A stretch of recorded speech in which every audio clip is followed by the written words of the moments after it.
वळूयात पुढच्या बातमीकडे.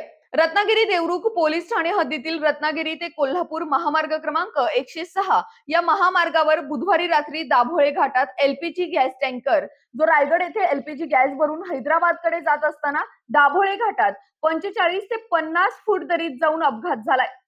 रत्नागिरी जिल्हा पोलीस विभागाकडून घटनास्थळाची पाहणी करण्यात आली असून सदर टँकरमध्ये एलपीजी गॅस भरलेला आहे. संबंधित एलपीजी कंपनीचे टेक्निशियन पथकाने सुद्धा पाहणी केली आहे. त्यानुसार सध्या टँकर मधून गॅस गळती होत नाहीये.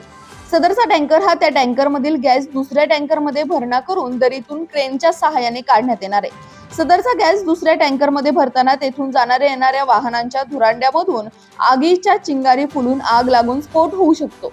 गॅस टँकर मध्ये ज्वलनशील एलपीजी गॅस असल्याने तो सुरक्षितपणे रिक्त करणे आवश्यक आहे. त्यामुळे वाहतुकीची कोंडी टाळण्याकरिता व कोणताही अनुचित प्रकार घडू नये याकरिता पाली ते दाभोळे फाटा दरम्यानची रत्नागिरी कोल्हापूर महामार्ग 166 वरील सर्व वाहनांची वाहतूक 4 तासांकरिता बंद करण्यात आली होती. तसेच पर्यायी मार्ग म्हणून पाली ते लांजा ते कोर्ले तिठा मार्गे दाभोळे फाटा या पर्यायी मार्गाने वाहतूक वळवण्यात आली होती. दरम्यान हा मार्ग आता वाहतुकीसाठी सुरू करण्यात आलाय.